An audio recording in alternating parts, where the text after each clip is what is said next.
Good morning. I want to talk about the energy of defensiveness and the energy of creativity and how they do not coexist at the same time. I talk a lot about communication tips and how you can better connect with yourself or with others.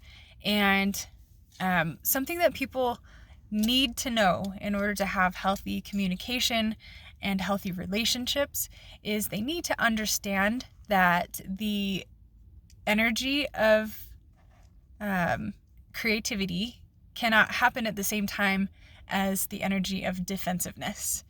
This is so important to know because in order to build or harbor or maintain healthy relationships, you're required to give criticism and to receive criticism. Whether that's constructive or not, those feelings of defensiveness are going to come up. And it's good to understand this about yourself and to understand this about others because you're going to receive criticism and you're going to give criticism. And that's just part of being in any kind of relationship at all.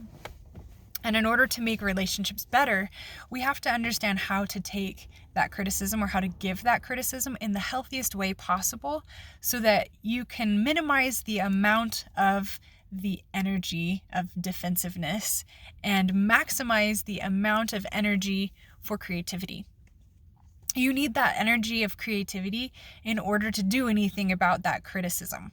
In order to fix anything or in order to build anything or in order to move forward in any way, you have to have that energy of creativity. But it's natural to have that energy of defensiveness when someone is giving you criticism. And when you're giving someone else criticism, it's natural for them to feel defensive as well.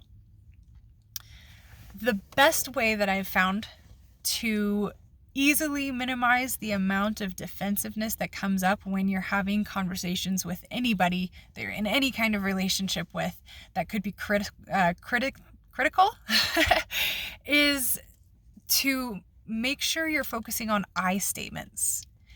I statements can be applied anywhere. So instead of saying, you made me feel bad when you didn't take the trash out, and so I'm doing this because of that. You can take that same information and say, I feel bad when I always have to take the trash out, or don't say always, but when I have to take the trash out and I'm so busy, blah, blah, blah, blah, blah, I feel this way.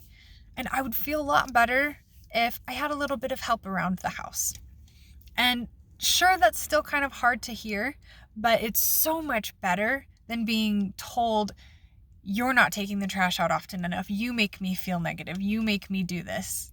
That's not constructive criticism. They're both criticism, but one opens the space so that there's more room for creativity. There's less time being spent or less energy being spent on defensiveness because you're not blaming that person for the situation. You're explaining something about yourself and you're divulging a secret, if you will, that this is how I feel, and that then invites creativity into the space to say, what can we change in order to build together a healthy relationship or a healthy partnership or a healthy collaboration? When you focus on these I statements, it invites other people into your space. Whereas when you have you statements, you're pushing yourself into their space, if that makes sense. So when you're trying to build anything, you never want to push. When you're trying to build a healthy, happy relationship of any kind, you never want to push yourself onto other people emotionally. You never want to push yourself onto others mentally, and certainly not physically. It's all important. You have to understand that when you invite, that space is lighter and more comfortable, and that's where that spirit of creativity is welcomed. Then that other person is given the opportunity to say, oh, okay, maybe I could help out. Maybe I could take the trash out, or maybe so-and-so could take the trash out. Who knows? And you can collaborate with that creative energy that exists in that healthier space, in that lighter space. In doing this, you can have such more positive and healthy relationships and connections with other people. You'll also feel happier with yourself because you're realizing that you're not putting your emotions in the hands of someone else. You're not giving that power to anybody else. You make me feel this way and you make me do this. No, you want that power in your own spirit, in your own life, in your own energy. I feel this way, and here's why I feel this way. Now, what am I going to do about it? You want to empower yourself because that also opens the space for a really healthy relationship. When you are empowering yourself, you're not waiting around for someone else to say, oh no, it's not this way, it's not that way, and try to manipulate what you're feeling. You are taking control and responsibility of what you're feeling and what you're doing and what you're seeing and moving forward with that.